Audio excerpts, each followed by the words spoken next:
তোমার স্বামী সব সময় আল্লাহকে বলতো, আল্লাহ আমার যে বউটা আমার হুকুম ছাড়া ফাতেমার জন্য দরজা খোলে না, আমি একটা গরিব কাঠুরি, আমার বউকে জীবনে কিছুই দিবার পারিনি, আল্লাহ আমি স্বামী হয়ে তোমার কাছে দোয়া করি, আমি আমার বউয়ের প্রতি খুশি হইয়া বলতেছি, আল্লাহ আমার বউটাকে তুমি সবার আগে জান্নাত দিও।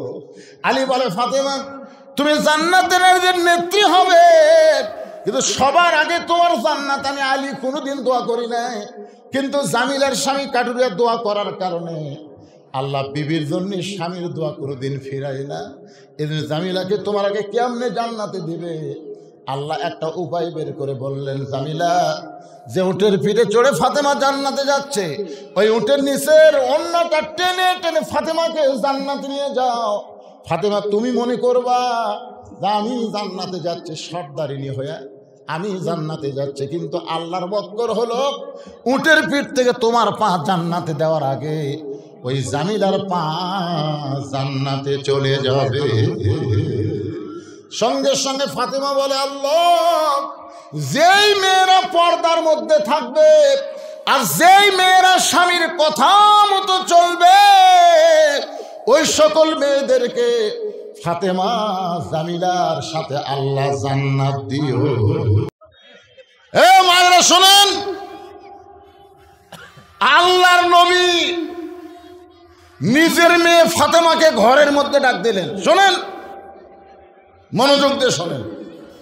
ফাতেমাকে ঘরের মধ্যে ডাক দেয়া, ফাতেমার ডান হাত কানে বাড়ায় নবী ফাতেমার তালুতে একটা চুমা দিয়ে বললেন, ফাতেমা তুমি কখনো মনে করবা না যে তোমার বাবা বিশ্ব নবী বলে আল্লাহ তোমাকে জান্নাত দিবে। তুমি কখনোই যেন মনে করো না তোমার বাবা নবী বলে আল্লাহ তোমাকে জান্নাত দিবে। ফাতেমা বলতেছে, বাবা আমি এতদিন মনে করেছিলাম আমার বাবা হলো সাইয়্যিদুল আম্বিয়া, সাইয়্যিদুল মুরসালিন, আমার বাবা হলো নবীদের নবী, সেই বাবার মেয়ে হওয়ার কারণে আল্লাহ আমাকে জান্নাত দিবে। রাসূল বললেন, ফাতেমা জান্নাতে যদি যাবার চাও তাহলে জান্নাতের আমল করে তোমাকে জান্নাতে যেতে হবে। কিসের আমল? জান্নাতের আমল করা লাগবে। মা নবীর মেয়ে ফাতেমাকে আল্লাহ রাসূল বলেছেন জান্নাতে যাবার চাইলে জান্নাতের আমল করে জান্নাতে যেতে হবে।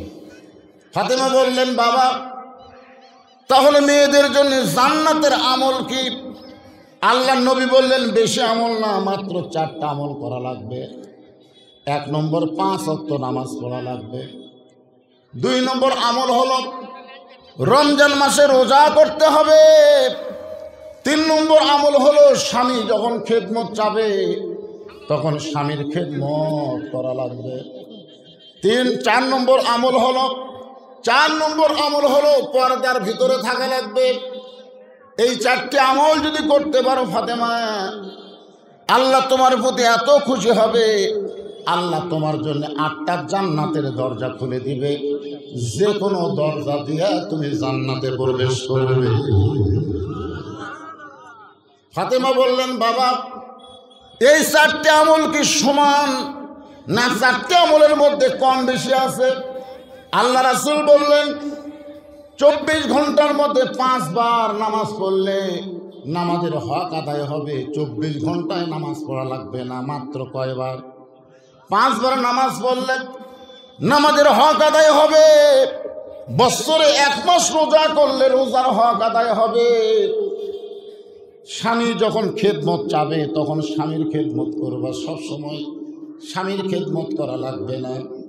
স্বামী যখন খেদমত চাবে তখন স্বামীর খেদমত করবা, স্বামীর আনুগত্য করবা, স্বামীর কথা মতো চলবা। আর সতীত্বের হেফাজত, পর্দা ফাতেমা, এটা তোমাকে সব সময় করতে হবে। নায়িকের সাউন্ড এরকম হলো কেন? প্রতিধ্বনি হচ্ছে। সঙ্গে সঙ্গে ফাতেমার কাছে একটা ওড়না ছিল, ওই ওড়নাটা মাথার উপর দিয়ে বললেন, বাবা এই মুহূর্ত থেকে আমি পর্দার ভিতরে চলে গেলাম। সেদিন থেকে নবীর মেয়ে ফাতেমা পর্দানিশী হয়ে গেল। কিছুদিন পরে আল্লাহ তাআলা নবীর কাছে খবর দিলেন, ওগো নবী, আপনি কি জানেন আপনার ফাতেমা পর্দা নিশি হওয়ার কারণে আমি আল্লাহ কত খুশি হয়েছি আপনি কি জানেন? রাসূল বললেন, আল্লাহ আপনি না জানাইলে আমি কেমনে জানবো? আল্লাহ বললেন, তাহলে আপনার মেয়ের কাছে গিয়া খবর দেন, সাইদাতুন নিসাই আহলিল জান্নাহ ফাতেমাতুজ জোহরা। যান আপনার মেয়ের কাছে গিয়ে আপনি খবর দেন, আমি আল্লাহ তাআলা আপনার মেয়ে ফাতেমাকে শুধু জান্নাতি না, 8টা জান্নাতের মালিকানা না, জান্নাতি নারীদের নেত্রী বানায়া দিছি। তো রাসূল বললেন, আল্লাহ এটা কোন আমলের কারণে দিলেন? নামাজের কারণে, রোজার কারণে, স্বামীর খেদমতের কারণে, না পর্দার কারণে? আল্লাহ বলেন, হাবিব অকরনা ফি বুয়ুতিকুন্না ওয়ালা তাবাররাজনা তাবাররুজাল জাহিলিয়াতিল উলা। আল্লাহু আকবার। আমি আপনার মেয়েকে জান্নাতি নারীদের নেত্রী বানাইছি, সমস্ত আমলের মধ্যে পর্দাকে বেশি গুরুত্ব দিয়েছি। মায়েরা চুপ হসে, এখন চুপ হসে, জবান বন্ধ করেন। নবী আমার খুব খুশি। আল্লাহর নবী এত খুশি হয়েছে যে নিজের মেয়েকে আল্লাহ তাআলা কি দিল? জান্নাতি নারীদের নেত্রী বানাইছে। আপনারা প্রতি জুমার দিনে সানি খুতবা শোনেন না? সাইদাতুন নিসায়ে আহলিল জান্নাহ ফাতেমাতুজ জোহরা।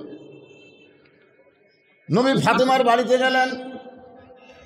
ফাতেমা নবীর সামনে দাঁড়ায় বললেন, বাবা আপনাকে মুচকি মুচকি হাসির মধ্যে দেখতে পাই, মনে হয় আপনি আনন্দ নিয়ে আছেন। আল্লাহ রাসূল বলেন, ফাতেমা আল্লাহ পাক আমাকে জানাইছে তোমার পর্দাকে আল্লাহ কবুল করে তোমাকে খাতুনে জান্নাত ডিগ্রি দিয়েছে। সঙ্গে সঙ্গে মা ফাতেমা অত্যন্ত লজ্জিত ছিলেন, বাবার সামনে হাসতে পারলেন না। এত বড় ডিগ্রি পাওয়ার কারণে ঘরের কোনায় গিয়া মুচকি মুচকি হাসতেছেন। ফাতেমা যখন মুচকি মুচকি হাসে, এমন সময় ফেরেশতা জিবরাইল এসে নবীকে বললেন, নবী গো আপনার ফাতেমা খাতুনে জান্নাত ডিগ্রি পাইছে, জান্নাতি নারীদের নেত্রী হয়েছে, কিন্তু আপনি শুনলে কষ্ট পাবেন, আপনার ফাতেমার আগে আল্লাহ একটা মেয়েকে জান্নাত দিবে। আপনারা তো সুবহানাল্লাহ বলেন, নবী সুবহানাল্লাহ কইবে কে রে? আমার মেয়ের আগে এমন কোন মেয়ে দুনিয়াতে আছে যাকে আল্লাহ জান্নাত দিবে? ফেরেশতা জিবরাইল বলে, নবী গো আল্লাহ দিয়েছে, আপনি জেনে নেন। জিবরাইল যখন জানাই দিল, ফাতেমা হাসতে হাসতে বাবার সামনে, ঘরের মধ্যে উটের দুগ্ধ ছিল, 1 পেয়ালা দুধ নবীর সামনে দিলেন। নবী দুধের পেয়ালা সামনে নিচে, চোখ দিয়ে পানি পড়তেছে। ফাতেমা বলে, বাবা এত বড় খোঁজ খবরই দিলেন, আল্লাহ আপনাকে আমাকে জান্নাতি নারীদের নেত্রী বানাইলো, আমি আপনাকে কিছু দিবার পারলাম না বাবা, কারণ আপনি তো জানেন আপনার মেয়ে অত্যন্ত গরিব। 1 গিলাস দুধ দিলাম, এই দুধটা পান করেন। রাসূল বলেন, ফাতেমা রে দুধ পান করার আগে তোকে একটা খবর দিবার চাই, মন খারাপ করিস না। আল্লাহ তোমাকে খাতুনে জান্নাত ডিগ্রি দিলে কি হবে, আল্লাহ তোমার আগে একটা মেয়েকে কিন্তু জান্নাত দিবে। যেই মাত্র কইছে আল্লাহ তোমার আগে একটা মেয়েকে জান্নাত দেবে, সঙ্গে সঙ্গে ফাতেমা কান্দের বলে, বাবা এমন কোন মেয়ে দুনিয়াতে আছে যে মেয়েটাকে আল্লাহ আমার আগে জান্নাত দিবে? রাসূল বললেন, ফাতেমা ফেরেশতা জিবরাইল আমাকে জানাইছে, ওই যে একটা পাহাড় দেখতেছো, ওই পাহাড়ের পাশে ছোট্ট একটা জঙ্গল দেখা যায়, ওই জঙ্গলের পাশে ছোট্ট একটা বাড়ি, ওই বাড়িটা হলো একটা কাঠুরিয়ার বিবি জামিলাকে, ওই কাঠুরার বিবি জামিলাকে আল্লাহ তোমার আগে জান্নাত দিবে। সুবহানাল্লাহ কোন না কেন? কাঠুরের বিবি জামিলা জান্নাত পাশে থেকে সুবহানাল্লাহ খাওয়া যাবে না? নবীর মেয়ের কথা শুনে তো সবাই সুবহানাল্লাহ বলেন। এখন শোনেন আমার মায়েরা, যারা পর্দার অন্তরালে এত বেশি আপনারা হয়েছেন, আপনাদের জাগা হয় না, ওয়াজ শুনে কোনো লাভ নাই। সারা জীবন যদি মেয়েরা ওয়াজ শুনে কোনো লাভ হবে না। কোরআনের মাহফিলে সে কথা বললে, জোর গলায় কথা বললে, পরপুরুষ শুনলে সব সব মাটি হয়ে যাবে, ঠিক কিনা বলেন? কারণ মেয়েদের কথা কি পর্দা না? মেয়েদের কথা এমন পর্দা, মেয়েরা যদি জোরে কোরআন তেলাওয়াত করে, পরপুরুষ কোরআন তেলাওয়াত শুনলেও মেয়েদের পাপ হবে। জোরে কোরআন তেলাওয়াত করা যাবে না। আপনারা ফজরের নামাজের, ফরজ নামাজে জোরে কোরআন তেলাওয়াত করেন না? করেন কি করেন না? মাগরিবের, এশার, কিন্তু মেয়েরা পারবে? আপনার বউ জোরে কোরআন তেলাওয়াত করে নামাজ পড়তে পারবে? পারবে না। কারণ জোরে কোরআন তেলাওয়াত করলে ওইটা যদি পরপুরুষ শুনতে পায়, তারপরেও মেয়েদের পাপ হবে। যে মেয়েদের জোরে কোরআন তেলাওয়াত করা যাবে না, সেই মেয়েরা চিল্লাচিল্লি করতে চায়, এরকে ওয়াজ শোনা লাভ কি দেয়? এই জন্য একটু শোনেন। জামিলা ফাতেমা বলতেছে, বাবা ওই কাঠুরের বউ জামিলা এমন কি আমল করে যে আমল করার কারণে আল্লাহ আমার আগে জান্নাত দিবে। আল্লাহর নবী বললেন, ফাতেমা আমি বলতে পারবো না কোন আমলের কারণে আল্লাহ তোমার আগে জান্নাত দিবে। যদি তুমি জানতে চাও তাহলে তদন্ত করে জেনে নাও। পরদিন আসরের নামাজের পরে ফাতেমা চুপি চুপি কাঠুরের বিবি জামিলার বাড়ির দিকে রওনা দেয়। মেয়েরা যখন রাস্তা চলবে, এমন ভাবে চলতে হবে রাস্তার মধ্যে মেয়েরা যেন কোনো গল্প না করে। চুপি চুপি কালো রঙের বোরকা পরে মেয়েদেরকে রাস্তা দিয়ে যাওয়া লাগবে। ফাতেমা চুপি চুপি জামিলার বাড়ির দরজায় গেলেন। দরজায় গিয়ে ডাক দিলেন, জামিলা, আমি নবীর মেয়ে ফাতেমা তোমার বাড়ির দরজায়। জামিলার দরজায় সে কান্না শুরু করে দিলেন। ফাতেমা বলে, জামিলা কান্দো কেন? বলে, কান্দার কারণ হলো আমার সারা জীবনের সাধনা একটা বার শুধু নবীর মেয়ে ফাতেমাকে দেখতে চাই। আমি সারা জীবন ধরে সাধনা করেছি, নবীর মেয়ে ফাতেমাকে একটা নজর দেখতে চাই। ফাতেমা বলতেছে, তাহলে কান্দার কারণ কি? দরজা খুললেই তো আমার সঙ্গে তোমার দেখা হবে। জামিলা বলতেছে, আমার স্বামী কাঠ বিক্রি করতে গেছে বাজারে, আমার কাঠুরিয়া স্বামী এখন বাড়িতে নাই, আর স্বামীর হুকুম ছাড়া ফাতেমার জন্য দরজা খুলতে আমি জামিলা বড় ভয় পাই। লিল্লাহু আকবার।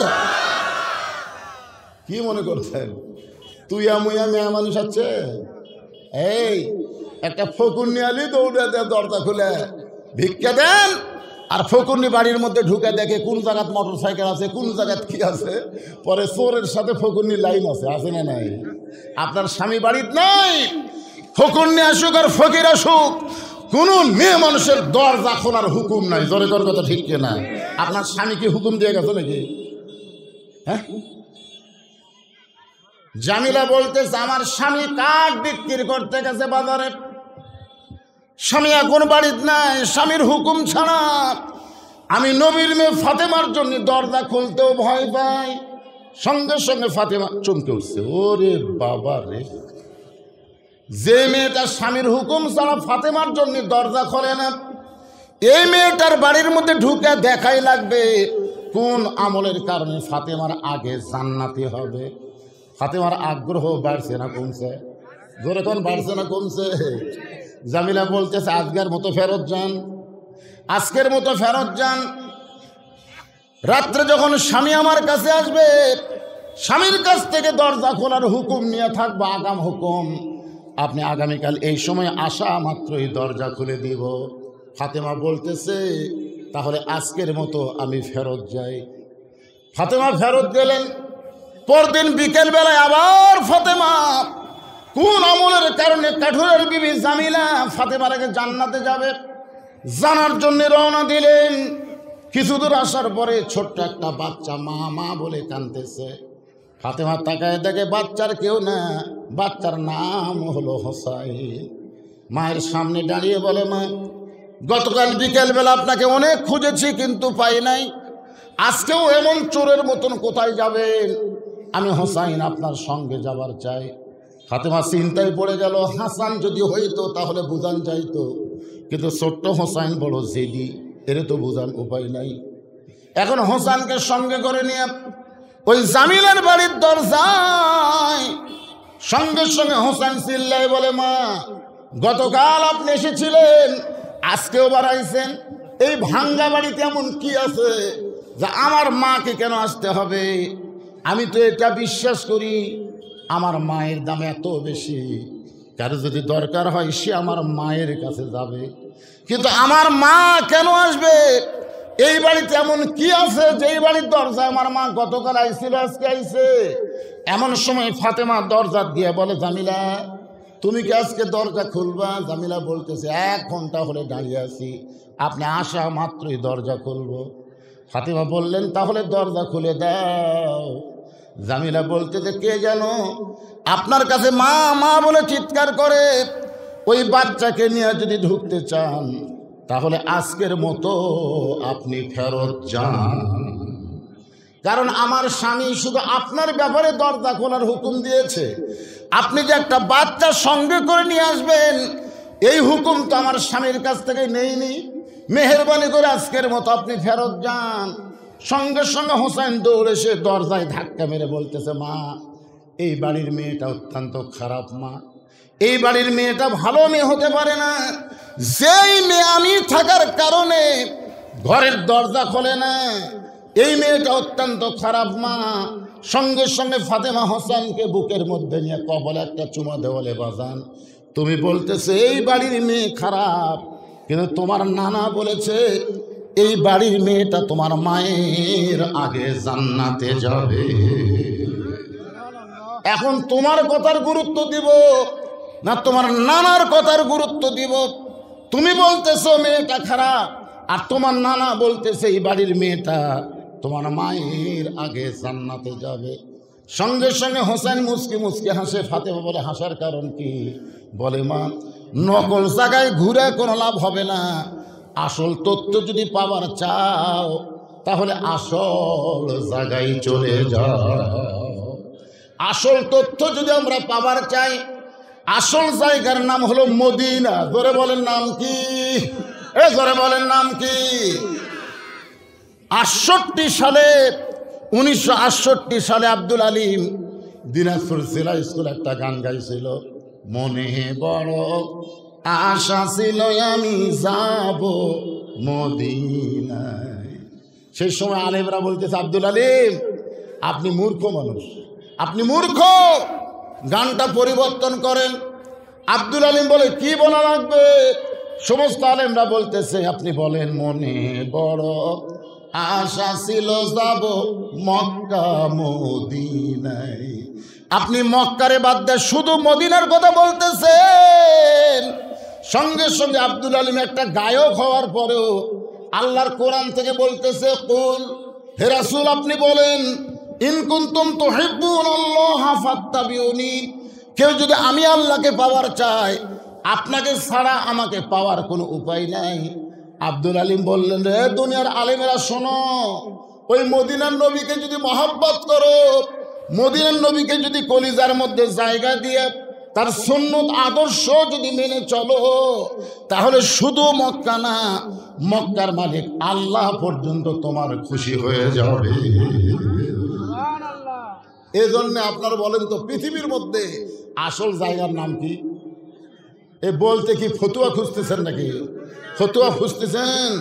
কোনটা কইরে, মক্কা কই না মদিনা কই? জোরে কর, আসল জায়গার নাম কি? আরো জোরে, জোরসে বলুন। মক্কা বিজয়ের দিনে নবী কাবা ঘরের দরজা খুলে দেখে 360টা মূর্তি। যে কাবাতে 1 রাকাত নামাজ পড়লে 1,00,000 রাকাত নামাজের সওয়াব, সে কাবা ঘরের মধ্যে মূর্তি ঢুকেছে। সাহাবীরা বললেন, ইয়া রাসূলুল্লাহ এই মূর্তি কেমনে ঢুকলো? রাসূল বললেন, আল্লাহওয়ালারা যদি কাবার পাশে না থাকে তাহলে কাবার মধ্যে মূর্তি ঢোকে।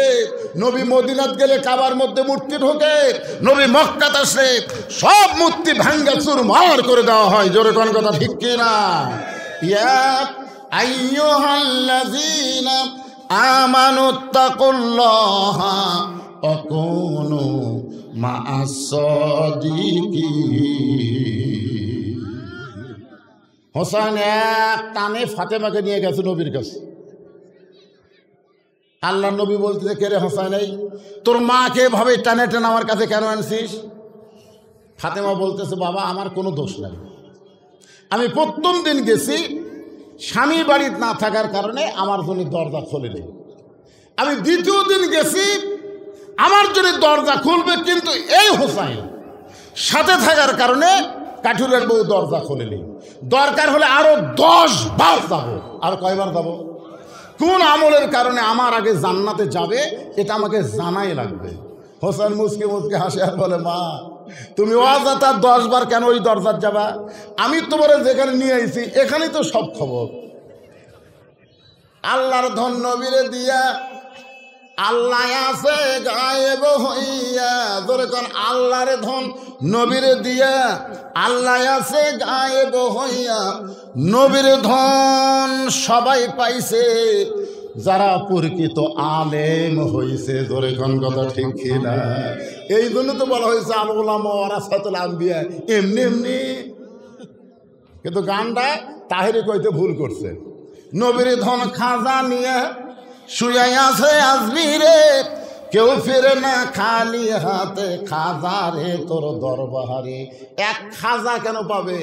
নবীর ধন আল্লাহর কোরআন নবীর কাছে, সেই কোরআন এখন মুসলমানের কাছে। ধরে কথা কন না কেন, কথা কন না কেন? আপনারা বলেন তো, নবী ছাড়া কোনো কিছু পাওয়ার ব্যবস্থা আছে? তাহলে আমার সঙ্গে গুনগুন করে সবাই একটু বলবেন, উপায় নাই রে, উপায় নাই রে, উপায় নাই, নবী বিনে আল্লাহ পাওয়ার উপায় নাই। হোসেন এক দৌড়ে গিয়া নানার হাত চাইপা ধরছে, নানার ডান হাত চাপা ধরে বলতেছে, নানা ও নানা তুমি হর মা চিনো? শোনো, তুমি যে আমার মা কাঠুরের বাড়ির দরজা পাঠাছে, তুমি আমার মা ছিল না? না ও না, 6 বছর বয়সে মা হারাইছো, তোমার মায়ের কথা হয়তো স্পষ্ট তোমার মনে নাই, কিন্তু আমার মায়ের দিকে একবার তাকায় দেখো, দেখবার যদি চাও গোটা পৃথিবীর ভিতরে আমার মা হলো শ্রেষ্ঠ মা। বলে কেন সুবহানাল্লাহ। আমার মারে তুমি চিনো না? না, যার কারণে সাধারণ একটা কাঠুরের বাড়ির দরজাতে আমার মারে পাঠাইছো। ও নানা, কোন আমলের কারণে কাঠুরের বউ জামিলা আমার মায়ের আগে জান্নাতে যাবে, এটা না বলা পর্যন্ত আমি তোমাকে ছাড়ব না। নবী বুঝবার পারছে, ঘাড়ের উপর যখন বসে থাকে সেজদা অবস্থায় নবী এক হাত দিয়ে নামাবার চাষে, আল্লাহ কয় না, যতক্ষণ বসে থাকবি ততক্ষণ আপনি সেজদার থেকে মাথায় তুলবেন না। সুবহানাল্লাহ না? আপনি কি মনে করতেছেন? আপনি যেমন হোসেনকে ভালোবাসেন, আমি আল্লাহ তার চাইতে 100 গুণ বেশি ভালোবাসি। আপনার চাইতে আমি আল্লাহ হোসেনকে 100 গুণ বেশি ভালোবাসি। যতক্ষণ আপনার ঘাড়ের উপর বসে থাকবে সেজদার থেকে মাথা তুলবেন না, তা যতক্ষণই হোক। সেই হোসেন নানার হাত ধরে বলতেছে, নানা কোন আমলের কারণে কাঠুরের বউ আমার মায়ের আগে জান্নাতে যাবে, এটা না বলা পর্যন্ত আমি তোমার হাত ছাড়বো না। এই বলে নবীর হাতটা যখন চাইপা ধরছে, আল্লাহ নবী বেকায়দা, ধরে কোন কি কায়দা, ডাক দেয় আলী। সঙ্গে সঙ্গে হযরত আলী দৌড়ে এসে বলতেছে, ইয়া রাসূলুল্লাহ আমারে ডাকলেন কেন? আলী বলতেছে, আমি হলাম শ্বশুর, তুমি হলা জামাই, এটা হলো লাতি, ওইটা হলো মেয়ে। এখন ঘরের মধ্যে আমি নবীও নাই, তুমি আমার সাহাবীও না, আমি হলাম শ্বশুর, তুমি হলো আমার জামাই। যেরকম সুবহানাল্লাহ। হোসেন হলো আমার নাতি, ফাতেমা হলো আমার মেয়ে। আমরা যখন বাহিরে যাব তখন আমরা নবী সাহাবী হব, কিন্তু ঘরের মধ্যে যতক্ষণ আছি, আলী রে তোমার বেটা আমার হাত এমনভাবে চাইপা ধরছে, তুমি কি বলতে পারো আলী কোন আমলের কারণে ওই কাঠুরের বিবি জামিলাকে আল্লাহ ফাতেমার আগে জান্নাত দিবে? আলী বলতে তো হুজুর আমি জানি, কিন্তু আপনি নিষেধ করেছেন বলে বলি না। আপনি কিন্তু নিষেধ করেছেন, সেই কারণেই বলি না। ফাতেমা দৌড়ে গিয়ে স্বামীর হাতটা ধরে বলে, কোন আমলের কারণে কাঠুরের বউ জামিলা আমার আগে জান্নাতে যাবে? এটা জানার পরেও আপনি কেন বলেন নাই? আলী বলতেছে, এই কারণেই বলিনি, কারণ মেয়ে মানুষের হিংসা বেশি। কত ফাতেমা, আমি আলী যখন জান্নাতে যাব, আল্লাহ তো আমাকে হুর দিবি। আমি কোনোদিন তোমার করছি? কও তুমি কও। রাসূল খালি মুচকে মুচকে হাসতেছে। কও, একটা হুরের সাইজ জানো? একটা হুর কত সুন্দরী তুমি জানো? বাংলাদেশের কোন মুসলমান জান্নাতে হুর পাবে, এটা তার নিজের বইয়ের কাছে গল্প করা যাবে না। গল্প করলেই গন্ডগোল শুরু হবে। জোরে তো কথা কর না কেন? কারণ মেয়ে মানুষের হিংসা রাগ কম না বেশি? নবী বলতে চাইলে আজকে বলার হুকুম দিলাম, বলে দাও। এবার হযরত আলী ফাতেমার হাতটা ধরে বলে, ফাতেমা, কোন আমলের কারণে কাঠুরের বিবি জামিলা তোমার আগে জান্নাতে যাবে? এটা শুনবার গেলে তোমাকে ধৈর্য ধারণ করা লাগবে। ফাতেমা বললেন, আমি ধৈর্য ধারণ করলাম, আপনি বলেন। আলী বলতেছে, তাহলে শোনো, তোমার কি মনে আছে তুমি ঘরের মধ্যে দুপুর বেলায় তোমার একটা ওড়না এনে আমার হাতে দিয়ে বললে, স্বামী গো, আমার হাসান হোসেন না খাইয়া ঘুমায় গেছে, ঘুম থেকে চেতন পাইলে খাবার জন্য বায়না ধরবে। কিন্তু আমি জানি আপনার পকেটে কোনো টাকা নাই, আমার ঘরেও কোনো খাবার নাই। এখন হাসান হোসেন খাবার চাইলে কি করব? এই জন্য আমি মা বড় বিপদে পড়ে আমার ওড়নাটা তোমারে দিলাম। এই ওড়নাটা বিক্রি করে যেই টাকা হবে, সেই টাকা দিয়ে হাসান হোসেন জন্য খাবার নিয়ে আসেন। আলী বলে, ফাতেমা, আমি তোমার ওড়নাটা জামার পকেটের মধ্যে করে নিয়ে বাজারের মধ্যে ঘুরতেছিলাম, গোটা বাজার ঘুরতেছিলাম, কিন্তু ওড়নাটা বের করে বিক্রি করব এই সাহসটা আমার কলিজার মধ্যে ছিল না। কারণ ওড়না বের করে যদি বিক্রি করবার চাই, আর কোনো খরিদ্দার যদি বলে এটা কার ওড়না, কোনো খরিদ্দার যদি বলে কার ওড়না, আমি যদি বলি ফাতেমার ওড়না, বলা মাত্রই মুসকে মুসকে হাসবে আর মনে করবে কোনো স্বামী যখন বইয়ের জিনিস বেচা খায়, ওই স্বামী হলো দুর্বল স্বামী। ধরে কোন কি স্বামী? এই কারণে ওড়নাটা পকেট থেকে বের করে আমি যখন বিক্রি করবার পারতেছিলাম না, এমন সময় খরিদ্দার এসে আমাকে সালাম দেয়, বলে, আলী ভাই, আমার মনে হয় আপনি কিছু বিক্রি করবেন। আলী বলে, ফাতেমা রে, আমি আশ্চর্য হয়ে গেলাম, তোমার ওড়না আমার পকেটের ভিতরে, আর একটা খরিদ্দার বলতেছে আমার মনে হয় আপনি কিছু বিক্রি করবেন। যে ওড়নার খবর আমার আল্লাহ আর আমি আলী ছাড়া কেউ জানে না, আর সেই ওড়না একটা খরিদ্দার বলতেছে আপনি মনে হয় কিছু বিক্রি করবেন। আলী বলে, ফাতেমা, পকেট থেকে ওড়না বের করলাম, টাকায় দিবি, সে একটা ব্যাগ মিলে আমার সামনে ধরলো। আমি ব্যাগের মধ্যে যখন ওড়না দিলাম, ওই খরিদ্দার একটা বারের জন্য ওড়নার দিকে তাকাইলো না, বরং ব্যাগের মাথা ধরে আমাকে 6টা দিরহাম দিয়ে কোথায় যেন খরিদ্দার গায়েব হয়ে চলে গেল। ও ফাতেমা, তোমার ওড়না বিক্রি করার 6টা দিরহাম নিয়ে আমি খাবার দোকানে গেলাম, গিয়ে বললাম, দোকানদার ভাই, তাড়াতাড়ি খাবার দাও, কারণ আমার হাসান হোসেন ঘুমের মধ্যে আছে, ঘুম থেকে চেতন পাইলে খাবার বায়না করবে। এই 6টা দিরহামের যে খাবার হয়, তাড়াতাড়ি আমাকে খাবার টোপলা করে দাও। আলী বলে, ফাতেমা, দোকানদার 6টা দিরহামের খাবার টোপলা করে যখন আমার হাতে দিবে, আমি এক হাতে খাবার টোপলা নিব আর এক হাতে 6টা দিরহাম দিব। এমন সময় একজন ফকির আমার সামনে এসে বলে, আলী, আজকে 3 দিন হলে আমার বাড়িতে কোনো খাবার নাই। আলী রে, যদি পারো আল্লাহর রাস্তায় আমাকে একটু সাহায্য করো। আমি আলী এত রাগ করলাম মনে মনে, আমি 6টা দিরহাম দিয়ে খাবার টোপলা নিব, আর এমন সময় ফকির আইছে আমার সামনে। আমি মুখ দিয়ে বলতে চাচ্ছি, তুমি মাফ করো, তুমি মাফ করো, এখনো বলি নাই। যখনই বলবার চাইছি, এমন সময় আল্লাহর কোরআন আমার সামনে এসে বলতেছে, আম্মা সাইলা ফালা তানহার। আলী রে, সাইলকারীর সঙ্গে খারাপ ব্যবহার করিস না। আমি তখন মনে করলাম আল্লাহর কোরআনের অনেক দাম, কোরআনের গুরুত্ব দিয়ে 6টা দিরহাম থেকে একটা দিরহাম ফকিরকে দিব, আর 5টা দিরহামের খাবার টোপলা নিয়ে বাড়ির যাব। এই মনে করে ফকিরকে যখন একটা দিরহাম দিবার চাই, এমন সময় আল্লাহর কোরআন আমার সামনে এসে বলতেছে, ওমা তুনফিকু মিন শাইইন ফি সাবিলিল্লাহি ইউফা ইলাইকুম ওয়া আনতুম লা তুযলামুন। সবাই জবান খুলে বলেন আল্লাহু আকবার। কোরআনের তেলাওয়াত শুনলে মানুষের ঈমান বাড়ে না কমে? আল্লাহ কোরআনে বলেন ইন্নামাল মুমিনুনা আল্লাযীনা ইযা যুকিরাল্লাহু ওয়াজিলাত কুলুবুহুম ওয়া ইযা তুলিয়াত আলাইহিম আয়াতুহু জাদাতুহুম ঈমানাও ওয়া আলা রাব্বিহিম ইয়াতাওয়াক্কালুন। আল্লাহর কোরআন বলতেছে আলী, ফকিরকে 1টা দিরহাম দিলে আমি আল্লাহ তোকে 10টা দিরহাম দিব। ফকিরকে যদি 2টা দিরহাম দেস আমি আল্লাহ তোকে 20টা দিরহাম দিব। তুই যদি 6টা দিরহাম ফকিরকে দান করিস আলী, আল্লাহ কোরআন দিয়ে বলতেছে ইয়ফাইলাইকুম, আমি আল্লাহ তোকে 160 দিরহাম দিয়ে দিব। 6টা দিরহাম 10 গুণ 60 দিরহাম দিয়ে দিব। হযরত আলী আল্লাহর কোরআনকে বিশ্বাস করেছে। নিজের সন্তানেরা না খেয়ে ঘুমায় আছে, ওদিকে খেয়ালি গুরুত্ব দিয়ে হযরত আলী 6টা দিরহাম যেই মাত্র ফকিরকে দিয়ে দিল। ফকির হাসতে হাসতে যখন চলে গেছে, এমন সময় দোকানদার বলতেছে আলী ভাই টোপলার খবর কি? আপনি তো আমার টোপলা করতে কইলেন, এই টোপলার খবর কি?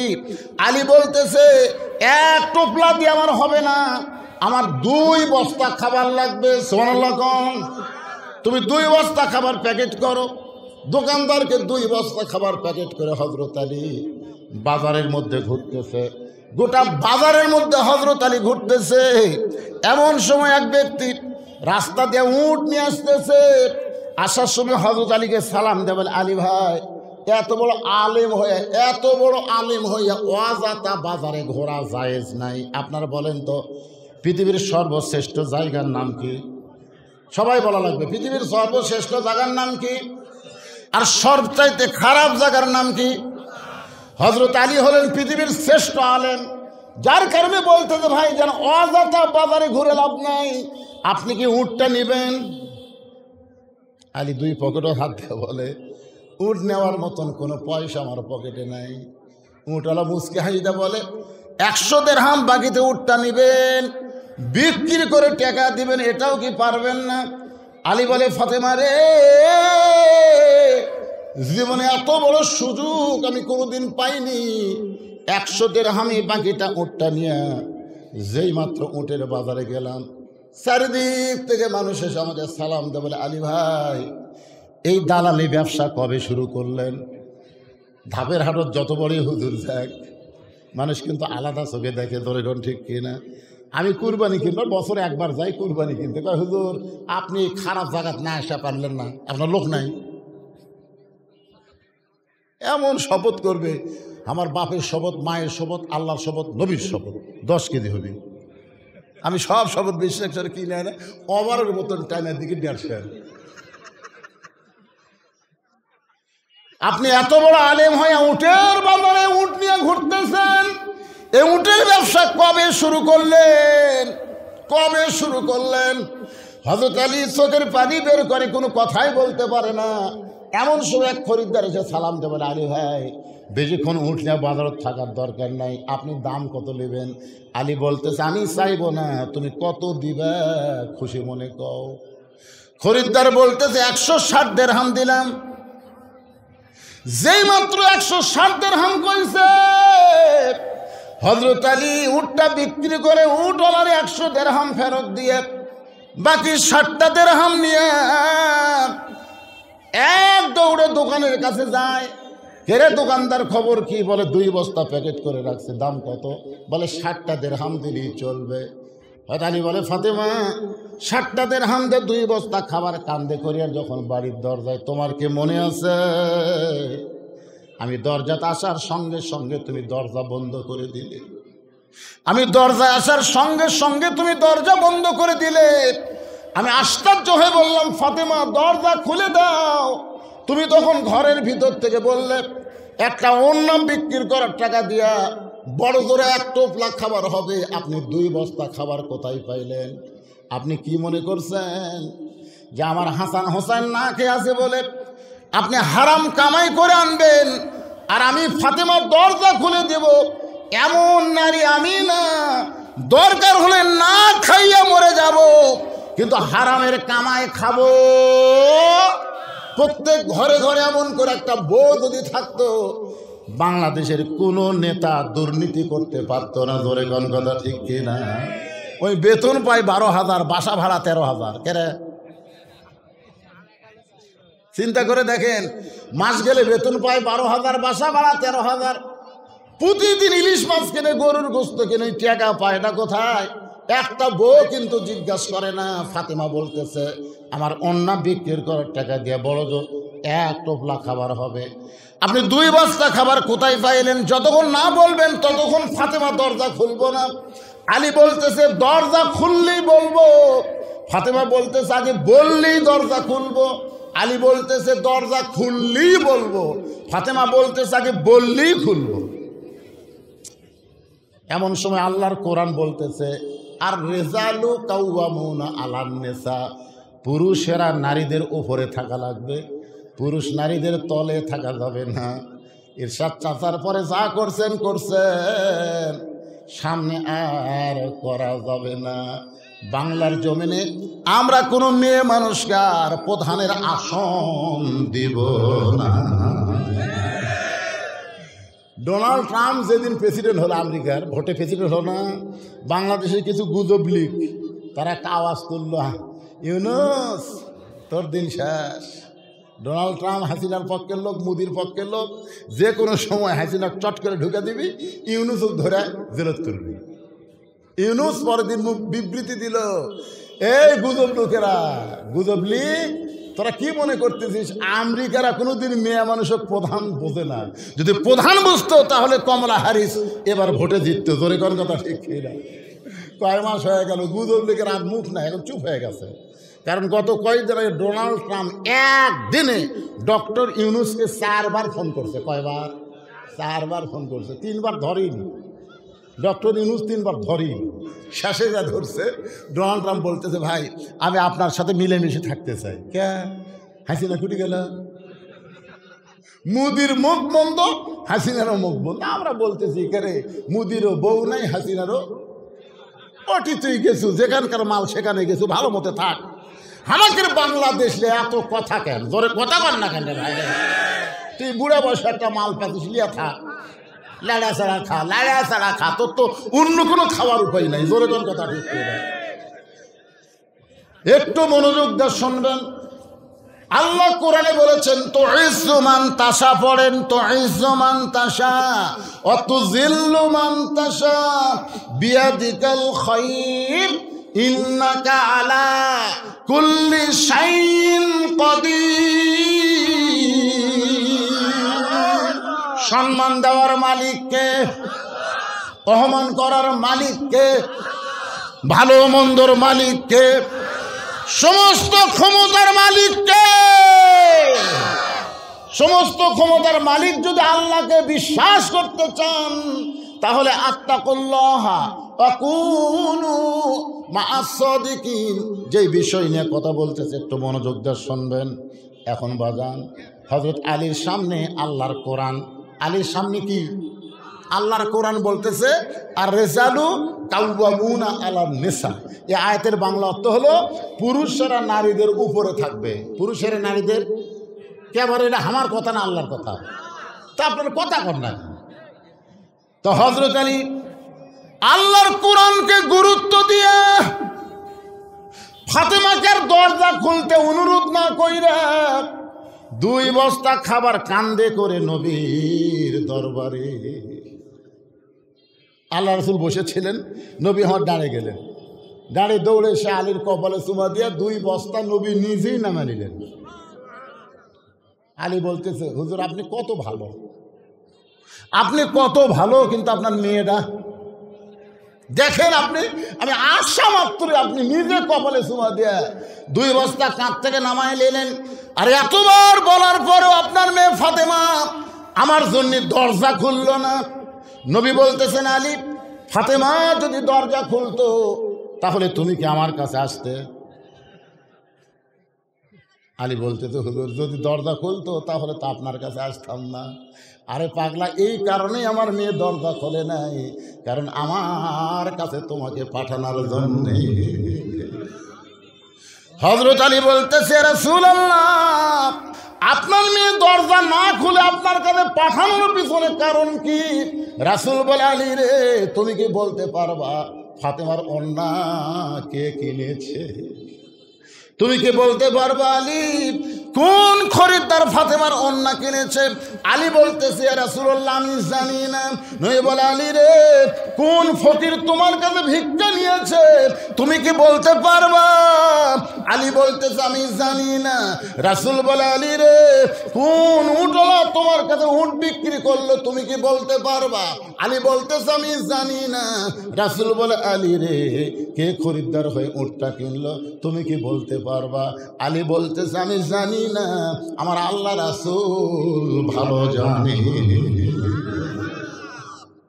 এখন তুমি বসো, এখন তুমি বস্তা তো আমি নামেলেছি, এখন তুমি আমার সামনে বসো। কোন খরিদ্দার তোমার কাছ থেকে ওড়না নিল? কোন ফকির তোমার কাছ থেকে ভিক্ষা নিল? কে তোমার কাছে উট বিক্রি করলো? আর খরিদ্দার হয়ে কে উট কিনলো? তুমি কি আলী শুনবার চাও? আলী বলতেছে, একবার না 100 বার শুনবো। তাহলে হযরত আলী যদি শুনবার চায়, আপনারা শুনবেন না? কারা কারা শুনবেন? আল্লাহকে একটু হাত দেখান তো দেখি। লিল্লাহে তাকবীর, আলহামদুলিল্লাহ। ভাইজান, এই হাত তোলানোর কারণ হলো আমাকে আবার খালি ওয়াজ না, এর মধ্যে আবার আর একটা কাম দেওয়া হচ্ছে, একটু আদায় করা লাগে, বুঝলেন না? তো এই গামছা পার্টি, ব্যাগ পার্টি ওরা কোথায় রে? ব্যাগ পার্টিটা কোথায়? অল্প সময়ের মধ্যে আদায় কমপ্লিট করে আমি আবার ওয়াজে ফেরত। আমি যেখানে যে ওয়াজটা ধরি কমপ্লিট না করে আমি কোনোদিন যাই না, কারণ আগামীকাল পর্যন্ত আমার বাঁচার কোনো গ্যারান্টি। আজকে হয়তো জীবনের শেষ ওয়াজ, এখানকার পরে যে আর একটা ওয়াজ আছে ওইখানে যে আমি যাবার পারবো তার কোনো গ্যারান্টি নাই। এই জন্য ভাইজান মনে করেন না যে এখানে ওয়াজ থুই আর একটি যাবি, তা যাবো না। এই পিছনের হুজুরেরা কারা রে? কেমন হুজুর রে? ও ব্যাকপাটি হুজুর, সাইড থেকে লাগ, ওই যে দাঁড়িয়ে আছে। আমি মনে করছিলাম খালি মেয়েরাই বেশি হবে, মরদেরা খুব একটা বেশি হবে না। এখন দেখতেছি মাহফিল পুরুষেরটাও ফুল হয়ে গেছে, দাঁড়ানোর জায়গা দেখেন দাঁড়ায় আছে, আবার মেয়েরাও অনেক আছে, আলহামদুলিল্লাহ। আজকে সবাই যদি 10, 20, 50, 100 টাকা করে দান করেন, এই মাদ্রাসার কোনো ঋণ থাকবে না। মাদ্রাসার যত চাহিদা আল্লাহ সব পুরো করে দেবে। যাদের বাপ মা কবরে গেছে, বাপ মার রুহের মাগফিরাতে আজকে হাফিজে মাদ্রাসায় বাপ মাকে জান্নাতে দেওয়ার জন্যে কোরআন শরীফ বাবদ 500 টাকা করে টাকা দিবেন। এর আগেও একবার আমি চাইছিলাম, 100-এর বেশি কোরআন দিয়েছিলেন আপনারা। কোরআন শরীফ কিনে এনে দেওয়া লাগবে না, আপনি 500 টাকা দিবেন। এই নবীর মাদ্রাসায় একটা কোরআন শরীফ দান করার সওয়াব আল্লাহ আপনার বাপ মার কবরে দিয়ে দিবে। যদি বাপ মা বাঁচা থাকে আল্লাহ বাপ মার হায়াত দারাজ করবে, আপনি কোরআন দানের সওয়াব পাবেন। এই নিয়তে এতগুলো মানুষের মধ্যে মাত্র 100 জন আল্লাহর বান্দার কাছে 100টা কোরআন শরীফ চাই। কোরআন শরীফ পৃথিবীর সর্বশ্রেষ্ঠ দান, নবীর মাদ্রাসায় একটা কোরআন। আল্লাহ দেওয়া কবুল করুক, জোরে কর আমিন। সবাই পকেট থেকে বাইর করেন 500, 1000 যেটা। কে তোর কয় হুজুর আমি একটা কোরআন দেবো না, আমি 2টা দেবো, তা 1000 টাকা দেন। কারো যদি মনে চাই হুজুর আমি 1,10,000 কোরআন শরীফ দেবো হুজুর, তাহলে আপনি 5,000 টাকা দেন। এই দানের ব্যাপারে গড়িমসি করলে শয়তান কিন্তু খুশি হবে, তার পকেটে টাকা আছে, আমি তার কাছে আবেদন করতেছি। আজকে আমি নতুন সভাপতি দেখতেছি। এর আগে কিন্তু দেখছিলাম মাদ্রাসার সভাপতি আমার ভাই, এবার দেখতেছি আমার কাজী মৌলানা গোলাম রব্বানী ভাই। আজকে সভাপতি সাহেবের কাছে একটু মোটামুটি আপত্তি করতেছি ভাই, দেন আপনার দিয়ে শুরু করা হবে, বলতেন না বেশি টাইম তো দেওয়া যাবে না। এটা কি রাত 9টা থেকে 12টা, তাই টানো আর টানো তা নেই। আর একটা মাহফিল খালি চাই আছে আমার দিকে, বুঝলেন না? 10 দিছি, আজ 10 দিন 15 পরে দিন 35 দিন 35 আলহামদুলিল্লাহ। তো মেলা টাকা দিছে বারে, নগদ 10 দিল, এরপরে আবার আগে দিয়েছেন তো আবার 10 দিলেন। একেবারে মাইকের মধ্যে মাইক খেলে বারে প্রধান প্রধান অতিথির আগমন। সেই দল বিএনপি দেখেন লগদে 2000 টাকা দান করেছে, ইউনিয়নের সভাপতি, আল্লাহ কবুল করেন। আরেকজন কোরআন শরীফ বাবদ 500 টাকা দান করেছে, আল্লাহ দানকে কবুল করেন, আল্লাহুম্মা আমিন। আরেকজন কোরআন শরীফ বাবদ 500 টাকা দান করেছে, দুইটা কোরআন শরীফ বাবদ 1000 টাকা দান করলো, আল্লাহ দানকে কবুল করেন। আর একটা কোরআন শরীফ বাবদ 500 টাকা দান করছে, আল্লাহ দানকে কবুল করেন। এই বাজানের এই ছাত্র, এই টাকা না দেওয়া পর্যন্ত লড়বে না, তোমার দৌড়বার কি করছে? টাকা লিবে তার উপর ব্যাগলা লড়বে। সবার পকেটে টাকা আছে সবাই। আচ্ছা, আপনাদের কাছে ব্যাগ গেলে 10, 20, 50, 100 টাকা আপনি দিবেন না? এ কারা কারা দিবেন না তারা হাত তোলেন তো দেখি।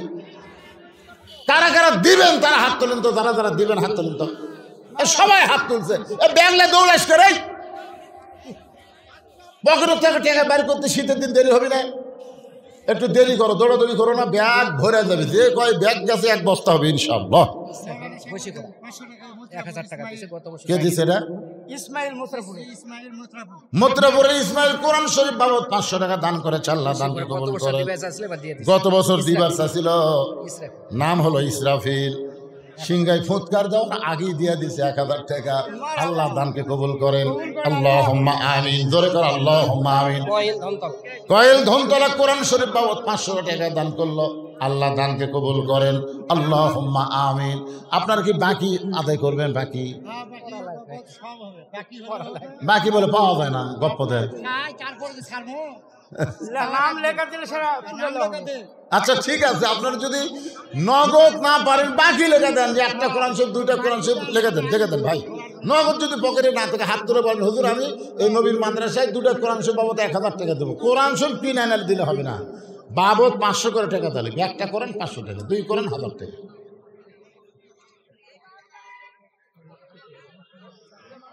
আদায় শেষ হলেই ইনশাল্লাহ আমি আবার আলোচনা শুরু করব। একটু জিকির করেন লা ইলাহা ইল্লাল্লাহ। মাশাআল্লাহ মাশাআল্লাহ। বাবা মারা গেছে, বাবার রুহের মাগফিরাতে কোরআন শরীফ বাবদ 500 টাকা দান করেছে। আমরা দোয়া করে আল্লাহ বাবার কবরকে জান্নাতের টুকরা বানায় দেখ, জোরে কোন আমিন। মায়েদের মধ্যে আদায় হচ্ছে,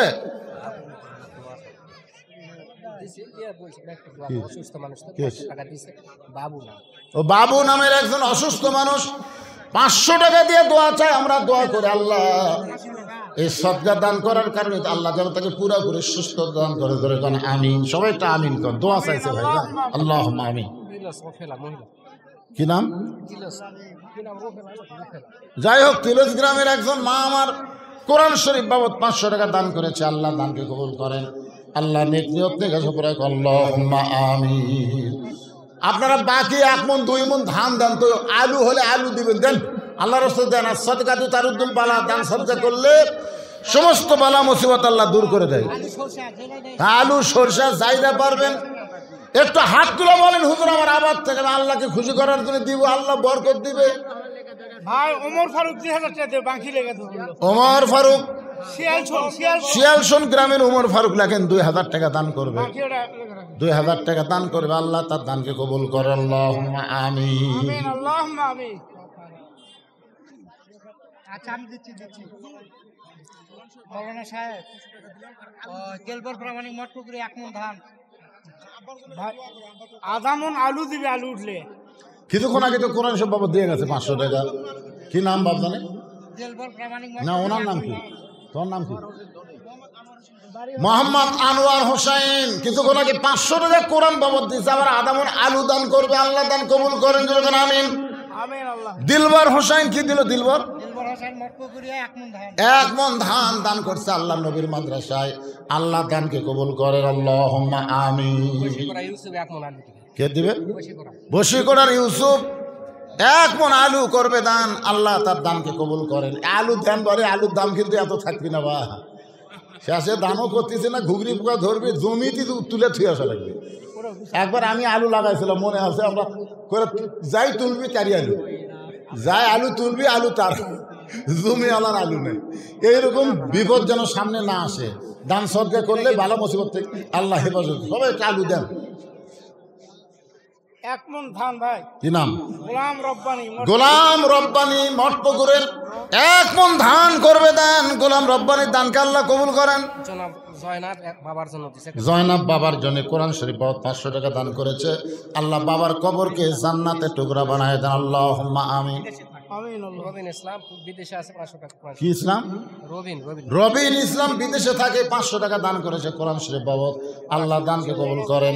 আর একজন 500 টাকা দান করছে, আল্লাহ কবুল করেন। আল্লাহুম্মা আমিন। এ দুনিয়া রবে না কো চিরকাল, একদিন ভাঙবে রে বাজার। এ বাজার ভাঙিয়া গেলে সওদা না মিলিবে, কি হবে উপায় তোমার, একদিন ভাঙবে রে বাজার। দেন, কে দিল এত টাকা? মিজানুর রহমান মুহুরি মারা গেছে, ওর মেয়ে দিছে মিজানুর রহমান মুহুরি মারা গেছে, করই তার মেয়ে করই থেকে 6টা কোরআন শরীফ বাবু 3000 টাকা দান করেছে। আল্লাহ মুহুরির কবরকে জান্নাতের টুকরা বানায় দেন, জোরে কান আমিন। সবাই বলেন আল্লাহুম্মা আমিন। আরে দেখেন মেয়ের কি দয়া দেখছেন, বাপের জন্য 6টা কোরআন বাবদ 3000 টাকা দান করেছে। আল্লাহ দানকে কবুল করেন। রাশেদা শিববাটি 500 টাকা দান করেছে, আল্লাহ কবুল করেন। আব্দুল মতিন 1 মণ আলু দান করবে, আব্দুল মতিনের দানকে আল্লাহ আপনি কবুল করেন। আল্লাহুম্মা আমিন। কোরআন শরীফ দিয়ে বাবা মার জন্য দোয়া চাইছে, 2টা কোরআন শরীফ দিয়ে বাপ মার জন্য দোয়া চাই। আমরা সবাই মিলে দোয়া করে আল্লাহ তার বাপ মার কবরকে জান্নাতের টুকরা বানাক, জোরে কোন আমিন। ওরা ওখান থেকে বলতে যে হুজুর যেন হাত তুলে দরকার, হাত তোলা লাগবে না, খালি আমি বলবো আপনার আমিন করবেন, তাহলেই কাম হয়ে যাবে, হবে না ভাইজান? বাপ মার জন্য দোয়া চাইছে। শাহানাজ বেগম অসুস্থ মানুষ, 1 বস্তা সিমেন্ট দান করবেন নবীর মাদ্রাসায়। আল্লাহ তার দানকে কবুল করে, তাকে পুরোপুরি সুস্থতা দান করেন। আল্লাহুম্মা আমিন। বাড়ি কোথায়?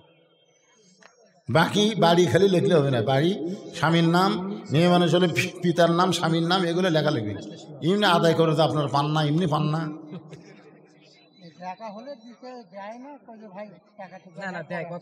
সেই জন্যই তো বাকি না তুলে লগদই তুলবার চাষ না, যা ওঠে লগদ। কেবারে ব্যাগ আলারা কুটি গেল রে, টেকা টুকালিয়ে রে, এটা ছোট তো দেখি, ব্যাগের সাইজ কিরকম। আরো আসতেছে, মাশাল্লাহ মাশাল্লাহ। বেশি লোক হলে দেখেন ব্যাগের টাকা 1 বস্তা হয়ে যায়, বুঝলেন না? এখনকার ওয়াজে তো 150, 200, 50, 60 জনের উপর লোক হয় না, কিন্তু আপনাকে মঠপুরে কি বরকত ভাই, মেয়ে মানুষেরও জায়গা হয় না, মরদ মানুষেরও জায়গা হয় না। মাশাল্লাহ।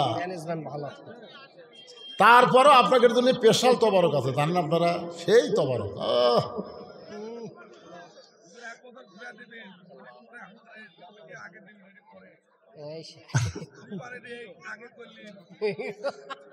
আগামী বছর ইনশাআল্লাহ আপনাদের এখানে সময় দেওয়া হয়েছে 9টা থেকে 12টা পর্যন্ত। আগামী বছর আল্লাহ যদি হায়াতে রাখে, প্রাণ ভরা ওয়াজ হবে, যদি বাঁচিয়া থাকে। হাসি না তো আর ফিরে আসবি না, বোঝেন না কেন? যদি বাঁচিয়া থাকি ভাই, আজকে কোন দিকে যাওয়ার চাই, কোন দিকে যাই, খালি চিন্তা করি যে ঘড়ি ডাকতে যাওয়া কার এক জায়গায় যাওয়া লাগবে, একটু খেয়াল করেন। হযরত আলী বলতেছে, ইয়া রাসূলুল্লাহ, কোন খরিদ্দার আমার কাছ থেকে ওন্না কিনে নিল, কোন ফকির আমার কাছ থেকে ভিক্ষা নিল, কে আমার কাছে উট বিক্রি করলো, কে আবার খরিদ্দার হয়ে উটটা কিনলো? রাসূল বলে, আলী রে, আমার ফাতেমা হলো পর্দানিশী। ধরে গেল সুবহানাল্লাহ। আমার ফাতেমা পর্দানিশী, আর পর্দানিশীর ফাতেমার ওন্না দুনিয়ার কোনো মানুষ কিনুক, আল্লাহ এটা পছন্দ করলো না। এই জন্য আল্লাহ তাআলা জান্নাতের একটা ফেরেশতাকে মানুষ রূপী পাঠায় দিয়ে 6টা দিরহাম দিয়ে ফাতেমার ওন্না কিনে আল্লাহ বর্তমানে জান্নাতে যত্ন করে রাইখা দিয়েছে। আলী, যে খরিদ্দার তোমার কাছ থেকে ফাতেমার ওন্না কিনে নিয়ে গেল, ওই খরিদ্দারকে আল্লাহ তাআলা আবার ফকির বানায় বলতেছে, যারে যা আলীর কাছ থেকে 6টা দিরহাম নিয়ে আয়। ফেরেশতা কান্দের বলে, আল্লাহ, হাসান হোসেন না খাইয়া আছে, ঘুম থেকে চেতন পাইনি, খাবে, অন্য বিক্রি করে 6টা দিরহাম দিয়ে খাবার নিবে, আবার সেই 6টা দিরহাম তুমি আমাকে ফেরত আনতে বলো ভিক্ষার সুরে। আল্লাহ বলে, ফেরেশতা, লিয়াবলুয়াকুম আইয়ুকুম আহসানু আমালা, আজকে আমি আল্লাহ তাআলা সুন্দর আমলের পরীক্ষা করব। জোরে কান সুবহানাল্লাহ। রাসূল বলে আলী রে, ওই ফেরেশতা ফকির হইয়া তোমার কাছে যখন ভিক্ষা চায়, তুমি যখন মনে মনে রাগ করে ফকিরকে ফিরাবার চাইছিলা, কিন্তু আম্মা সাইলা ফালা তানহারকে সম্মান দিয়া, আল্লাহর কোরআনকে সম্মান দিয়ে তুমি যখন ফকিরকে একটা দিরহাম দিলা, একটা দিরহাম দিবার চাও, এমন সময় আল্লাহ বললেন ওমা তুনফিকু মিন শাইইন ফি সাবিলিল্লাহি ওয়াফা ইলাইকুম ওয়া আনতুম লা তুজলামুন। আল্লাহর কোরআনকে সম্মান করে নিজের সন্তানের দিকে না তাকাইয়া তুমি যখন 6টা দিরহাম ফকিরকে দান করে দিলে, ওই ফকির তোমার 6টা দিরহাম ফেরেশতা হয়ে আল্লাহর কাছে এসে বলে, আল্লাহ হাসান হোসেনের জন্য খাবার নিবার চাইল, সেই টোপলা খাবার না নিয়ে 6টা দিরহাম দান করে দিল। আল্লাহ কয় কান্দিস না, যে উটের পিঠে চড়ে ফাতেমা জান্নাতে যাবে, সে উটটা 100 দিরহাম বাকিতে আলীর কাছে বিক্রি করে নবী বলে আলী রে, ওই ফেরেশতা মানুষ রূপী হইয়া যে উটের পিঠে চড়ে ফাতেমা জান্নাতে যাবে, ওই উটটা তোমার কাছে বাকি 100 দিরহাম বিক্রি করে। আবার ওই ফেরেশতা খরিদ্দার হইয়া 160 দিরহাম দিয়ে তোমার কাছে উটটা কিনে। আলী রে, 100 দিরহাম তুমি দিয়া দিলা উটলাকে, আর যে 60টা দিরহাম তুমি পাইলা, কারণ কি তুমি 6টা দিরহাম দান করার কারণে আল্লাহ দুনিয়াতেই তোমাকে 10 গুণ বাড়ায়া দিছে। তুমি 2 বস্তা খাবার নিয়ে তুমি ফাতেমার দরজার কাছে আসলে, ফাতেমার দরজা খুলে দিলে এই খবর তুমি কেমনে পাবে? এই জন্য আমার মেয়ে দরজা খোলে নাই। ফাতেমা দৌড়েছে স্বামীকে বলে, স্বামী গো, ওই কাঠুরেরও জামিলা আমার আগে কেমনে জান্নাতে যাবে? সেই ওয়াজ করা বাদ দিয়ে আপনি কি দানের ওয়াজ শুরু করছেন? আলী বলতেছেন, ফাতেমা ধৈর্য ধারণ করো, শোনো, তুমি খাতুনে জান্নাত হওয়ার কারণে, তুমি জান্নাতি নারীদের নেত্রী হওয়ার কারণে আল্লাহ তোমাকে হেঁটে হেঁটে জান্নাতে নেবে না, আল্লাহ তোমাকে উটের পিঠে করে জান্নাতে নেবে। কারণ সাইদাতুন নিসাই আহলেল জান্নাহ ফাতেমা জোহরা। তুমি যখন উটের পিঠে চড়ে জান্নাতের দিকে রওনা দিবে, উটটা কিছু দূর যাওয়ার পরে আপন ইচ্ছায় উটটা থেমে যাবে, উটটা ব্রেক হয়ে যাবে। ফেরেশতারা বলবে, আল্লাহ খাতুনে জান্নাত ফাতেমা যে উটের পিঠে চলে যায়, উটটা ব্রেক হলো আর যে সামনে যায় না। আল্লাহ বলে, ফেরেশতা উটটা যদি সহসায় যাবার না চায়, উটটাকে টেনে টেনে জান্নাতে নিয়ে যাওয়া লাগবে। ফেরেশতা বলে, আল্লাহ উটটার কি ধরে টানবে? টানার তো কিছুই নাই। আল্লাহ বলে, কে রে ফেরেশতা, তুই যে খরিদ্দার হয়ে আলীর কাছ থেকে 6 দিরহামে ওন্না কিনলি, সেই ওন্নাটা জান্নাতের মধ্যে আমি আল্লাহ যত্ন করে রাইখা দিয়েছি, যা যা ওই ওন্নাটা এনে উটের গলায় বেঁধে দাও। আলী বলতেছেন, ফাতেমা তোমার সেই ওন্নাটা উটের গলায় বেঁধে দিয়া ওন্নার একটা মাথা উটের গলার নিচে ভাবে ঝুলতে থাকবে। ফেরেশতা বলবে, আল্লাহ এখন উটটাকে কে টেনে টেনে জান্নাতে নিয়ে যাবে? আল্লাহ তখন বলবে, কাঠুরার বউ জামিলা কোথায় রে? রে কাঠুরার বউ জামিলা তুমি কোথায়? কারণ তোমার স্বামী সব সময় দোয়া করত, তোমার স্বামী সব সময় আল্লাহকে বলতো, আল্লাহ আমার যে বউটা আমার হুকুম ছাড়া ফাতেমার জন্য দরজা খোলে না, আমি একটা গরিব কাঠুরি, আমার বউকে জীবনে কিছুই দিবার পারিনি, আল্লাহ আমি স্বামী হয়ে তোমার কাছে দোয়া করি, আমি আমার বউয়ের প্রতি খুশি হইয়া বলতেছি, আল্লাহ আমার বউটাকে তুমি সবার আগে জান্নাত দিও। আলী বলে, ফাতেমা তুমি জান্নাতের নেত্রী হবে, কিন্তু সবার আগে তোমার জান্নাত আমি আলী কোনোদিন দোয়া করি নাই। কিন্তু জামিলার স্বামী কাঠুরিয়া দোয়া করার কারণে আল্লাহ বিবির জন্য স্বামীর দোয়া কোনোদিন ফিরাই না। এজন্য জামিলাকে তোমার আগে কেমনে জান্নাতে দিবে? আল্লাহ একটা উপায় বের করে বললেন, জামিলা যে উটের পিঠে চড়ে ফাতেমা জান্নাতে যাচ্ছে, ওই উটের নিচের ওন্নাটা টেনে টেনে ফাতেমাকে জান্নাতে নিয়ে যাও। ফাতেমা তুমি মনে করবা যে আমি জান্নাতে যাচ্ছি সর্দারিনী হয়ে, আমি জান্নাতে যাচ্ছি, কিন্তু আল্লাহর বক্কর হলো উটের পিঠ থেকে তোমার পা জান্নাতে দেওয়ার আগে ওই জামিলার পা জান্নাতে চলে যাবে। সঙ্গে সঙ্গে ফাতেমা বলে, আল্লাহ যেই মেয়েরা পর্দার মধ্যে থাকবে আর যেই মেয়েরা স্বামীর কথা মতো চলবে, ওই সকল মেয়েদেরকে ফাতেমা জামিলার সাথে আল্লাহ জান্নাত দিও। আপনারা বলেন তো আর কোন মেয়ে মানুষের ওয়াজ আছে? মেয়ে মানুষের কিন্তু নামাজ রোজা ভালোই করবার চায়, কিন্তু স্বামীর কথা মানবার চায় না, আর এই পর্দার মধ্যে থাকবার চায় না। আজকে মা বোনদের জন্য এই ওয়াজ শুরু করার পর থেকে আমি তো একটা কথা, ওরা যে বেঁচে আছে না মরে গেছে বোঝা যায়নি, জোরে কোন কথা ঠিক কিনা আপনার শুনবার পাচ্ছে না? এবারে সময় কম, বাসজানের জন্য তেমন ওয়াজ করা গেল না। তবে যেটা বলতেছি, যারা আল্লাহকে বিশ্বাস স্থাপন করেছেন, আল্লাহর ভয় যদি কলিজার মধ্যে রাখতে চান,